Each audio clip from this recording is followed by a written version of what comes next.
ایک ایسی قوم جس نے پہاڑوں کو چیل کر اپنے لیے شہر بنائے، جس کی قوت آج کی دنیا کو حیران کر دے، جس نے مسافر کا سایہ بھی دیکھ لیا تو کہتی ہماری مثال کوئی نہیں۔ لیکن پھر ایک پل ایسا آیا جس نے ان کی تمام طاقت، ان کی تمام دولت، ان کا تمام غرور ایک سانس میں مٹی میں ملا دیا۔ آج ہم بات کرنے والے ہیں قوم سمود کی، ان لوگوں کی جو سوچتے تھے کہ ان کا کچھ نہیں بگڑ سکتا، مگر جب اللہ کا عذاب آیا تو ان کی دیواریں بھی چیخ اٹھیں۔ سمود ایک بزرگ اور طاقتور قوم تھی۔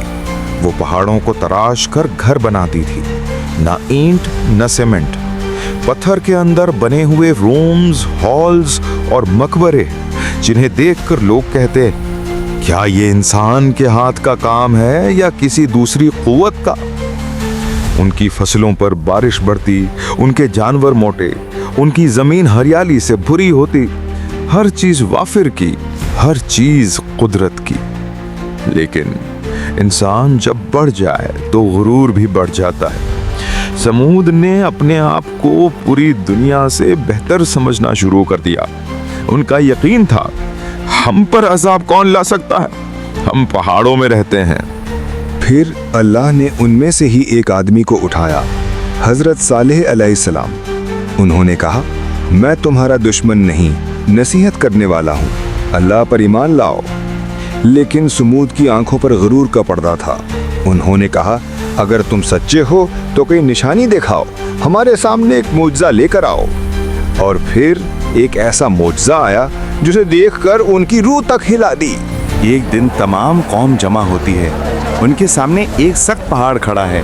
صالح علیہ السلام دعا کرتے ہیں اور پھر پہاڑ کے اندر سے ایک جھٹکا، ایک درار، ایک زور کی گونج، پتھر پھٹنے لگتا ہے، دھواں اٹھتا ہے، اور پھر ایک زندہ سانس لیتی ہوئی شدید روشنی میں چمکتی ناکا، ایک شی کیمل پہاڑ سے نکلتی ہے۔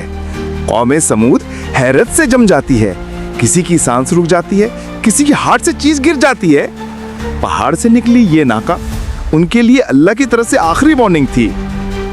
صالح علیہ السلام نے کہا یہ اللہ کی ناکا ہے، اس کا کوئی نقصان مت کرنا، اور اس کا حصہ تمہاری پانی کی یخت سے برابر باندھ دیا گیا ہے۔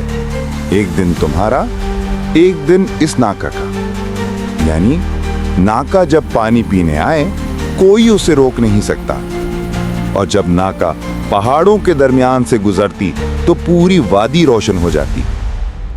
یہ معجزہ ان کی آنکھوں کے سامنے تھا، لیکن پھر بھی ان کا غرور اور نفرت بڑھتا گیا۔ کچھ لوگ سمود میں ایسے تھے جو ناکا سے نفرت رکھتے تھے۔ ان کا ماننا تھا کہ یہ ناکا ہمارے لیے فتنہ ہے، اگر اس کو مٹا دیا جائے تو صالح کا جادو بھی ٹوٹ جائے گا۔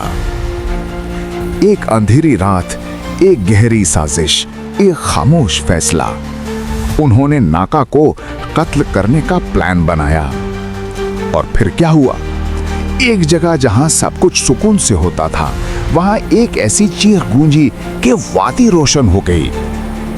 انہوں نے اللہ کی ناکا کو مار ڈالا۔ صالح علیہ السلام نے جب یہ منظر دیکھا تو ان کی آنکھوں میں آنسو آ گئے۔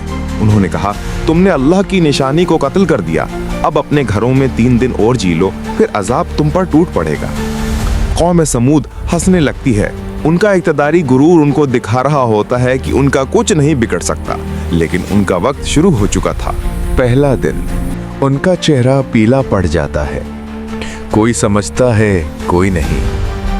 دوسرا دن چہرہ سرخ، دلوں میں ایک عجیب سی گھبراہٹ۔ تیسرا دن چہرہ کالا، ہوا میں ایک سخت سکون جس میں موت کی بو محسوس ہوتی ہے۔ سمود سمجھ چکے تھے خاتمہ قریب ہے۔ تیسری دن کی رات اچانک آسمان کی طرف سے ایک دھماکہ، پہاڑ ہل اٹھے، ہوا گرج اٹھی، دھرتی تھر تھرانے لگی، اور پھر ایک ایسی چیخ آئی جو انسان کے روم روم کو جلا دیتی ہے، ایک ایسی چیخ جو پہاڑوں کو توڑ دیتی ہے، اور جسے سن کر سمود کا آخری سانس بھی رک گیا۔ نہ گھر بچے، نہ لوگ، نہ ان کا غرور، صرف ان کے پتھر کے شہر رہ گئے